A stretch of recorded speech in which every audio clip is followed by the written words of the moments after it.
All right. Dude, there's a solid 50-50 chance that a cop comes over. There's two guys in a lighted car on Irving. Oh, yeah, we are lit up like the 4th of July. Casually drinking. And we'll talk about this in a second. It's car con carne. Let's eat in the car. It's car con carne. And now here's the star of our show, James Van Alstyne.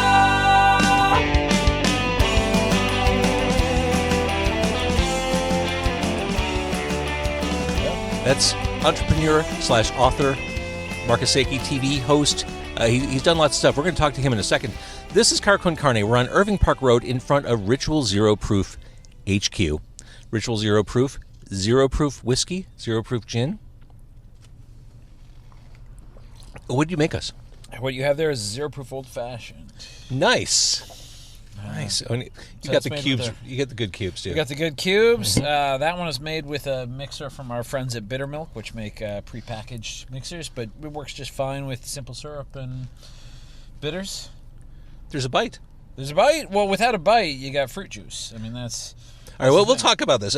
I'm drinking zero proof whiskey on Irving Park Road. Car Con Carne is sponsored by C&H Financial Services. I was talking to my friends at C&H just over the weekend. It is amazing to me. Restaurants, you can eliminate 100% of the fees from credit cards with C&H Financial Services. It's amazing. If you're tired of all your profits going toward paying expensive fees every time your customers pay with credit or debit card, this is the solution. C&H Financial Services, the fastest growing financial services company in Illinois, as recognized by Inc. Magazine. Inc. Magazine, Marcus. How do you argue? And their patented technology allows you to eliminate 100% of the fees. Noted. That's right, 100% of the fees. C&H will also upgrade your business to the industry's leading point-of-sale system to streamline every aspect of your business for no cost. Visit freeprocessingnow.com or call 855-600-2437, extension 999, and start saving money today. Are you ready to do this? We're already doing it. I think we're in. And you've got tonic water, so we can do gin and tonic. Gin and tonic to back it up, yep. So Ritual is new. Like, you just launched this product line in September? Yep. Yeah.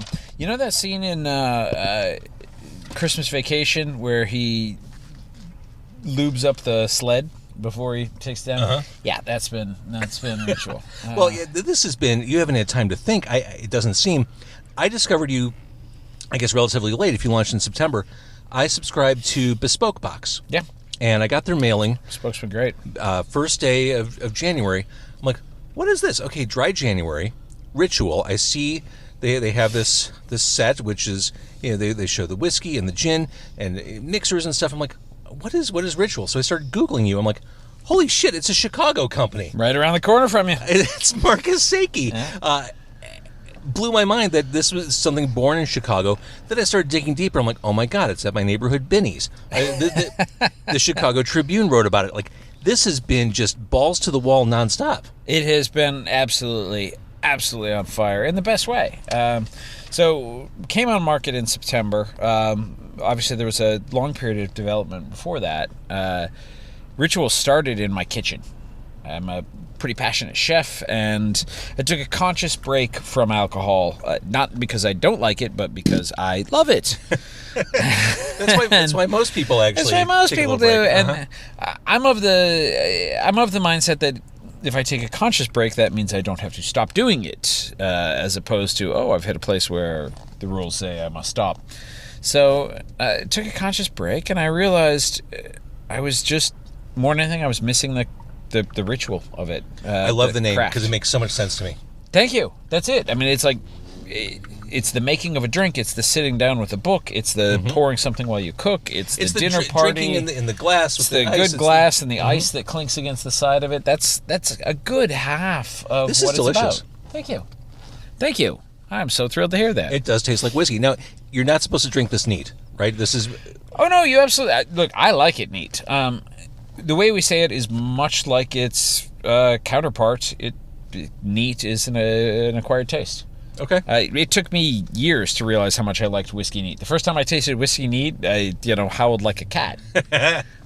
And who didn't out there, right? I mean, nobody's like, oh, that's home. It becomes home. Someone just messaged on the Facebook live stream, pace yourself, James. I'm good.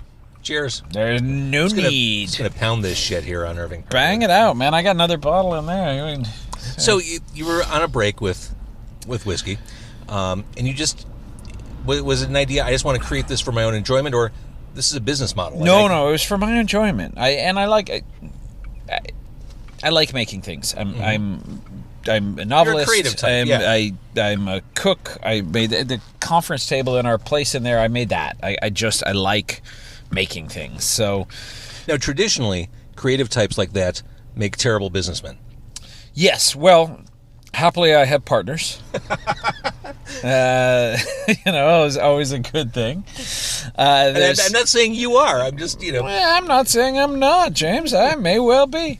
No, it's great. It was founded with myself, my wife, and one of my best friends, our best friends, a guy named David Crouch, who's a natural foods entrepreneur. And all three of us have been friends for way longer than the business, and we'd lay in traffic for each other. So it's been a great start. And we officially launched in September, but between my initial idea and September came 500 iterations of the recipes. Oh, sure.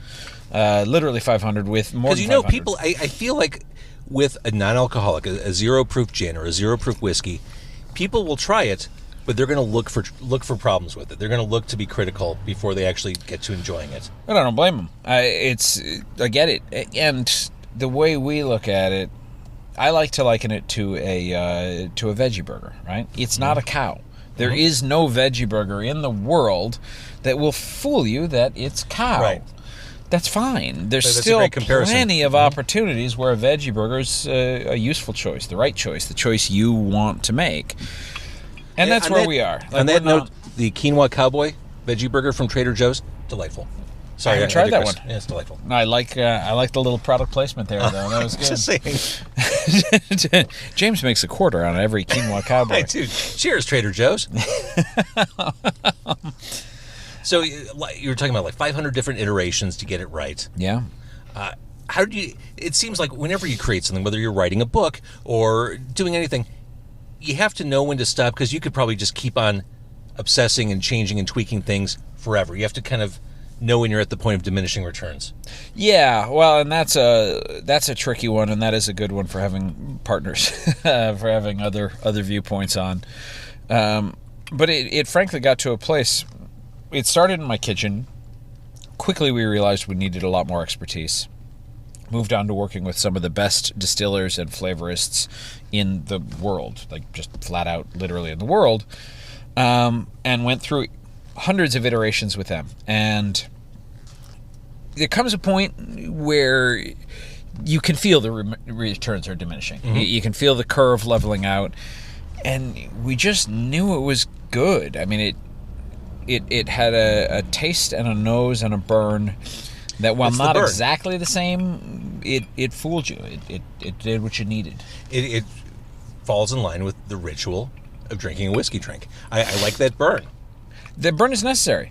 The burn, just speaking from mixological point of view, the burn is what makes it into a cocktail. That is the spine of the drink. That's why drinks can be sweet, they can be sour, they can be bubbly, but they all have that spine. And when you lose that spine, that's when you know you've just been given a glass of soda water or a badly made cocktail. All right, so what is in here? We're drinking the whiskey right now. We're drinking whiskey old fashions that you just whipped up at Ritual HQ. I did. I mean, I'm sure it's like a special proprietary blend of herbs and spices like the Colonel makes, but... Almost exactly like the Colonel's, yes. If you like fried chicken, you're going to like Ritual Zero-Proof whiskey. That's actually, I like that tagline. Who doesn't like fried chicken? Exactly. The flavoring is all natural. Everything is all natural botanical flavors. There are preservatives in it so that it can sit on your shelf the same as any other liquor, but other than that, it's entirely all natural. And what we do is, it's sort of like cooking, right? It's not whiskey with the whiskey removed. Instead, it's building up towards the notion of whiskey in the way that cooking is. You take the finest ingredients and you blend them with art and care. So in this, we've got caramel and raisin and sugar floss and smoke and mesquite. We've got a number of other things. And then most important is the elements that make up the burn, which is... that was the hardest part of the recipe to crack by far, because it's easy to make something spicy, and I love spicy. Spicy makes me happy, but whiskey doesn't taste spicy, and we can't replicate the exact effect of ethanol on your tongue. But we could, with a really long development process, find a way to fool your tongue. So there are chilies in it, a couple of different chilies, but then there are things to counteract the chilies. There's spearmint and peppermint that cut it some. There's menthol. You've got things like green peppercorns for a really fresh bite. You've got things like jambu to add a little bit of tingle, which just takes the mouth for a ride. The goal, the way we always imagined it, is our watchword is more. Right? Just more. More in the glass, more taste. And that translates into the whole use, like more life, more laughter, staying up later, hanging out with your friends, having another drink. Everyone who works here is a drinker. It's not about getting rid of alcohol. We think of ritual as the perfect third drink, right? I get that. Like, okay, I got to go home at some point. But this way, not right now.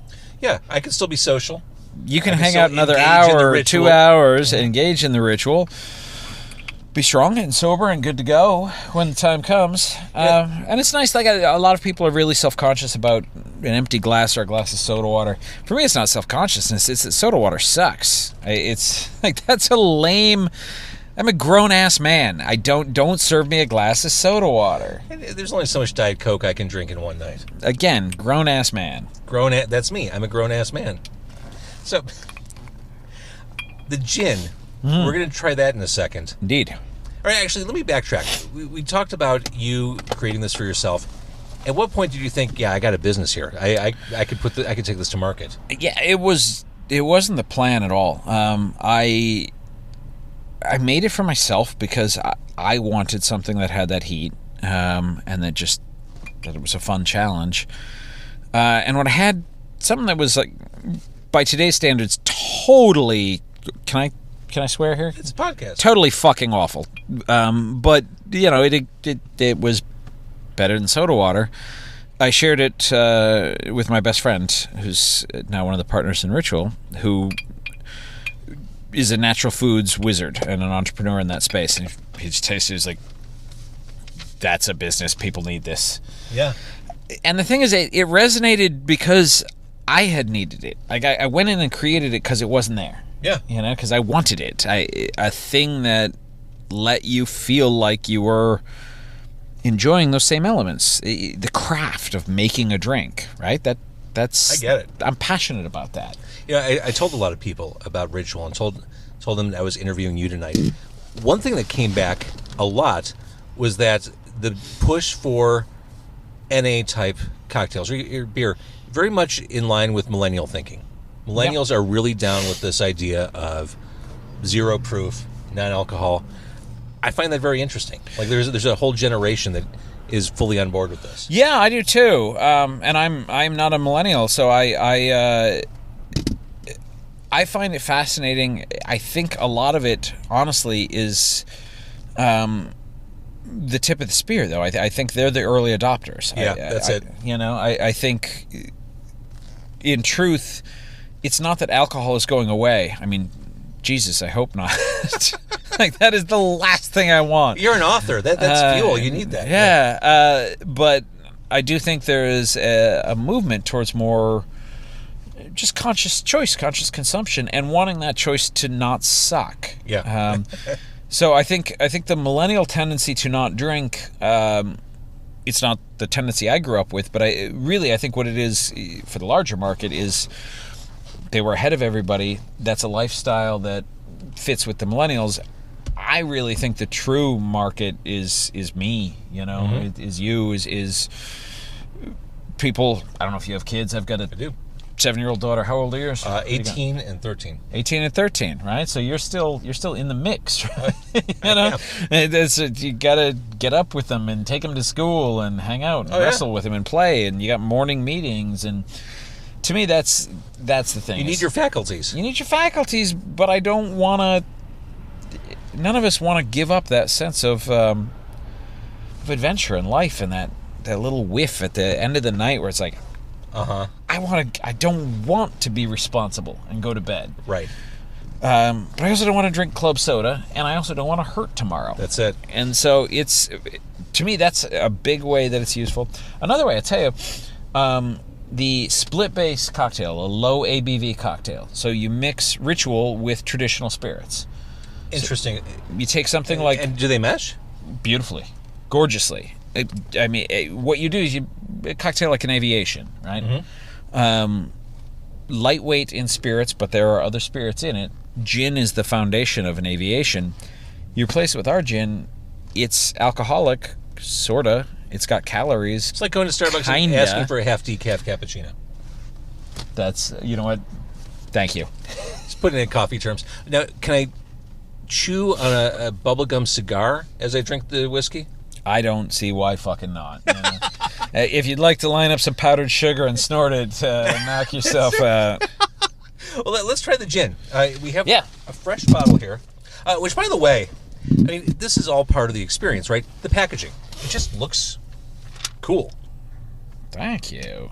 That's, creative's my end, so thanks. I love it. It looks really cool. I don't have nails. Is this easy to get off? Grab it and tug upwards. That sounds not like a euphemism. Not the first person to say that in my car. That's where most of them taped. There you go. Oh. What do you think of the nose? Okay. Gin. Thank you, sir. All right. 500 iterations. So am I pouring basically the equivalent of a shot here? Yeah. Shot a bit more. There you go. I should do it with limes, but they were in the garage, and it's cold in Chicago. It is. So we have frozen limes. Look at this. Gin and tonics, G&Ts in the car. Usually a summer drink, but what are you going to do? I used to have a car dealership as a sponsor of the podcast. I could just picture them having a heart attack. Losing your sponsorship on the... We're just watching the money fly out of my bank account. All right. Cheers. Cheers, my friend.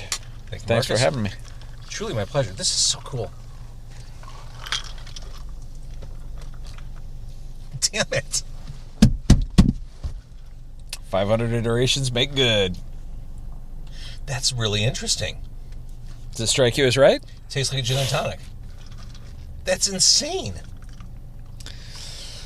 The gin has no calories at all. No alcohol, no calories. Dude. So this is really good. Right? Thank you. And I love alcohol. I'm not trying to get rid of it, but another tool in the kit. Yeah, so you're at a party this summer, you're drinking gin and tonics all night.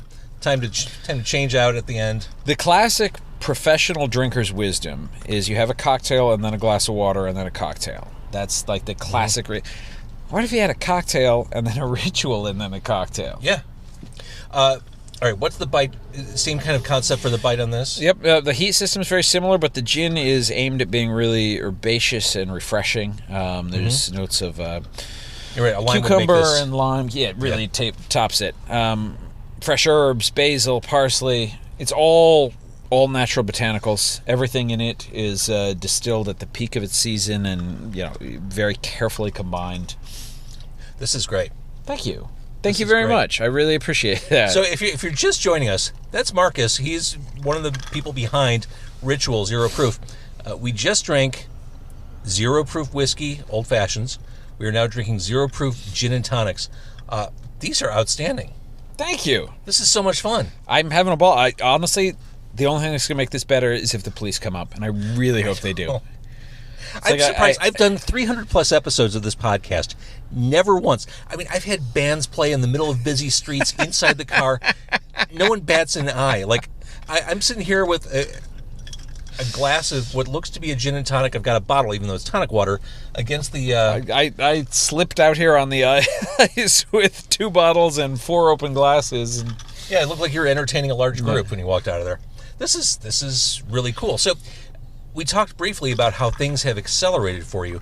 I mean, you've already got an investment from, is it Diageo? It is. Diageo, which is the world's largest distiller, has taken a minority stake in the business, but in a very significant way, which is great because this thing, the spirit alternatives, it's not a trend. It's a movement. People want these choices. They want another tool in their kit. And we are in the fortunate position of being the leaders in American-made spirit alternatives. There's no one else that does what we do. And now... It was new to me. When I saw it on Bespoke, it was new to me. In a year, there are going to be a lot of other companies out there doing it. But if something catches fire like this, I mean, look at White Claw. How many seltzer alternatives are there? Exactly. And fuck White Claw, by the way.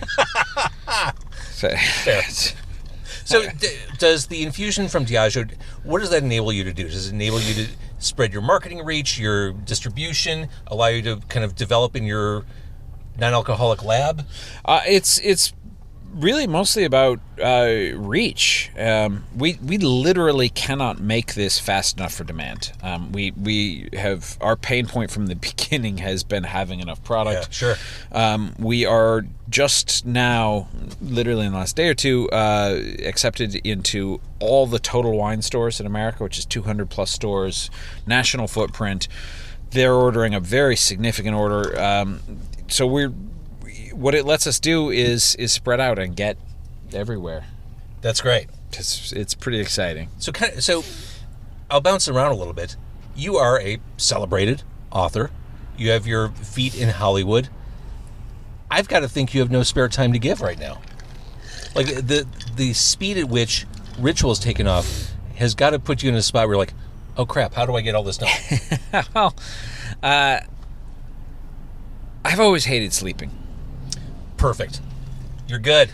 I've just always hated sleeping. This whole notion that I got to give up a third of my life, fuck off. So no, it's been exciting, and they feed each other. Honestly, it's worked really nicely in that way. I told you I like making things. Fair. And if you don't really care about losing sleep, you're good. Would genuinely prefer not to. That would be my chosen superpower. You can have flight. I don't sleep. So when I've seen enough Shark Tanks to fake my way through this conversation, but when you launch a business plan, you kind of have like a 5-year plan, and you kind of have projections of where things are going.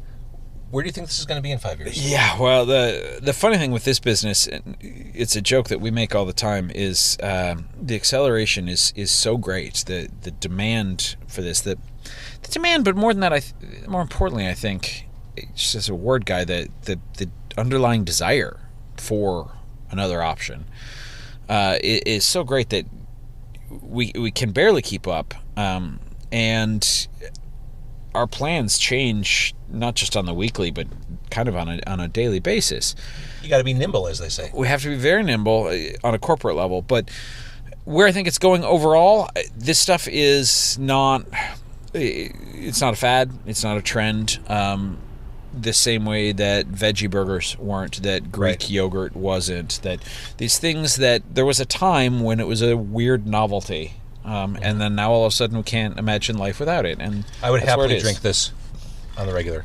Thank you. I recommend it. Easily found at Binny's, Total Wine, Amazon. Well, that's just it too. I mean, I know there are craft breweries in and around the Chicago DMA that have been dying to get into Binny's. It's a hard nut to crack. You got right in. We did, and our goal was to go in on a very calculated level, because we knew this was a new product, so we thought we'd go very small. The plan was to start in 3 stores. Before it happened, it was 4 stores, then it was 6 stores, then we were on shelves doing demos, and it was 10 stores, then 12 stores. And this really isn't us muscling. That's what I mean when I say the underlying desire. It's demand is a marketing term. I'm talking about desire. People want this. Will you stay in Chicago? Me personally, the brand. The brand will. We are Chicago born and bred. See, that's all I want to hear. Yeah, no, are you kidding? The brand's not going anywhere. What about Marcus? I'm not going anywhere. All right, good. Well, the winters are, getting a little wearisome. It's possible I've lived here my entire life. You came from Michigan, right? Yeah. I've lived here my entire life. I got to the point of absolute winter fatigue, maybe beginning of December this year. For the first time in my life, I don't know what took me so long, I bought a snowblower. I finally bit the bullet. Changed my perspective on everything. So you actually had shoveling fatigue. Well, yeah, and I lived on I live on a corner, so every time it snowed, I'd have to shovel front of house, down the street to the alley, in front of the garage to the back door, and sometimes I would shovel first thing in the morning on those bad snow days, and by the time I got home, it looked like nothing had ever happened. Yeah, no, that's horrifying. Yeah, no. So winters can take their the winters. Yeah, the winters do. The winters do. I live in Roscoe Village, so I think if I got a snowblower, I'd have to get a snowblowing route and go door to door and make a little extra cash. Just show up, put it in the till for ritual. Let's talk a little bit about your career as an author. It seems like you can't say your name without mentioning some sort of Hollywood connection these days. The most recent one I saw was with Will Smith, your most recent book. Yeah. That's actually a really fun one because it's one book before the last, or one that was the series. It's the Brilliance trilogy. So the first of the Brilliance trilogy came out in around 2014. And it was very fortunate. It went at auction. Legendary bought it, Legendary Pictures. Mm-hmm. Will Smith was attached. It was happening. We were 3 weeks from shooting. They had massive budget against it. They were spending on everything that goes into making a film 3 weeks before it starts shooting, and everything explodes between personality conflicts and schedules and, I don't know, things I wasn't part of. The writer's the last guy on the list. So that was 2015 or so. Spin back around, the book comes up again, is no longer owned by the studio. Will Smith is still interested years in. So he came back. He's a believer.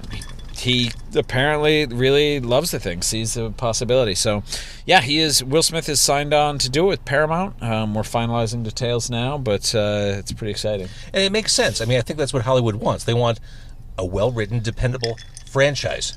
And if you deliver a trilogy, that's money in the bank for Hollywood. That's a no-brainer. Honestly, you said well-written, and I zoned out. I was just happy there. And then, it's funny. I mentioned I was going to be interviewing you. A lot of people mention, oh my God, The Blade itself. I love that book. One person said it's one of my top 5 books. Really? Ever. Yeah. Wow. It's fun to read that. What happened with that? Affleck got involved? Yeah. Early on, Matt Damon and Ben Affleck's company bought the rights to it. There was a screenplay put against it. That one, nothing in particular happened with. I have long suspected with, all love Ben, no problem. I kind of think he bought it because he was making The Town and he didn't want competition. Which, if so, that's a fucking chess move. That's exactly what I was going to say. How upset can I be? That's right. That's a baller move. It's a total baller move. So, as you write, I'm sure it's not hard, but I should ask, is it hard to kind of put away any consideration like, oh, this is something that would totally connect with Hollywood? This could be a TV show. Is it hard to keep that purity of creativity? Well, I'd argue that I don't want to keep that purity of creativity, but nor do I want to write to this notion of this will make it a Hollywood blockbuster. Mm-hmm. First of all, because that usually just makes a steaming pile. Right. But we live in an era where more than ever, writing is actually starting to be valued in these other arenas, especially in television, but that's trickling up to movies. And I grew up on movies. I'm not anti-movie. I couldn't write a book to be made into a movie, but when I write a scene, one of the many criteria is, would this look cool? But this partly look cool on screen. It's also look cool in my brain, right? Yeah. I mean, you think cinematically. We think cinematically. Movies have informed our fantasies and vice versa in such a way that, of course, we think about would it look cool, and we should think about that. That's why no one has made a good hacker movie, right? There's no good movie about the actual business of hacking. There's hackers who are somehow also, Chris Hemsworth. But like an actual hacker, it's not cinematically very interesting. Although I'm convinced there's a book called American Kingpin about the guy who created the Silk Road, the Amazon for drugs. I'm convinced they make that into a movie. It's a slam dunk. You know what? I read the Wired magazine article that the writer of that wrote as a beginning, and I would agree that was a fascinating story. It's not hacking. It's him. It's his moral story from like surfer happy dude to ordering murder.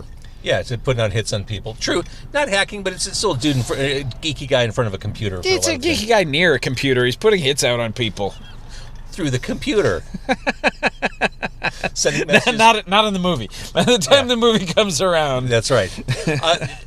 What's your writing ritual? Do you force yourself to write every day? Do you have like I've got to write? I used to, and I still recommend it to any aspiring writer. The best thing is to set yourself for me, it was a word count goal. Hours would do, but it's better to have it tied to something created. And then you should feel real bad when you miss it. Like that self-hatred is part of the creative process. You have to, because no one's going to push you to do it other than yourself. Oh. No, and a book is 300 to 500 to 800 pages, and they are all blank when you start. And if you're lucky, after you can sell the first one and you'll have a deadline, but that's all it is a deadline, and that just means they won't give you any money if you don't meet it, right? It doesn't mean anybody's going to come in and help you. So beating yourself up if you don't deliver is an important part of the artistic process. It's unpopular to say it. I'm supposed to be all like makes sense. Muse and lovey, but it's a job, man. Show up and do your job. You have to be disciplined. I have a line that's one of my favorites, which is like, plumbers don't get plumber's block. Like, they show up and they do their job. Exactly. So that's now I'm 10 books in. I just recently finished my 10th. I don't hold to the same rituals I did when I started because I've earned it. Because I know how to do it now, and so I don't beat myself up if I don't get a daily word count. But it's always the thing with writing a book, honestly, is it takes at least a year for me, and it's in your head the entire time. And you're always viewing life through that filter, and you're thinking about it, and it's in your dreams. And as long as you were stoking those creative fires genuinely, like you would a campfire, and just keeping it burning and aiming at intensity, and then putting it on the page, it can't just be daydreams. For me, at this point, that means I'm doing okay. Do you miss doing TV? No. Really? No. TV was a surprise to me. I never had an aspiration for it. What I miss about TV, two things. Number one, the crew I worked with is awesome. Just wonderful people. And this was Travel Channel. This was the Travel Channel, but we sold it to the Travel Channel. So it was the people that actually made the thing. Yeah. And then it was a brief-lived one-season show called Hidden City, where I explored the central crimes of a city that helped define its character, was the conceit. And as part of that conceit, I got to do just crazy shit. And I missed the crazy shit. That's all. Yeah. Honestly, that's it. It was like, so I was pepper sprayed, and I was attacked by dogs, and I flew a plane, and I went diving for pirate treasure, and it's like, how would I not miss these things? How would you not? But the pepper spray, that's missable. The pepper spray was, it was very intense. The pepper spray also I did for free. The pepper spray was part of the sizzle reel to sell the show. Oh my God. And it was only as my head snapped back and the pain started that it really broke through my brain that this was just like a hobbyist thing at this point. Yeah, that was bad. I don't recommend it. All right, so as we finish our gin and tonics, Ritual Zero Proof, thank you, by the way. I do want to mention Ritual. You can find it if you're watching in Chicago. If you're listening in Chicago, we mentioned it's at Binny's. It's at Binny's. Look for it, order it, or get it through Bespoke Box. Like I mentioned, have it delivered to your home. Yep. Amazon.com, ritualzeroproof.com. Oh, yeah, of course you can do it on Amazon. Yeah, it's a great thing. It's not alcohol.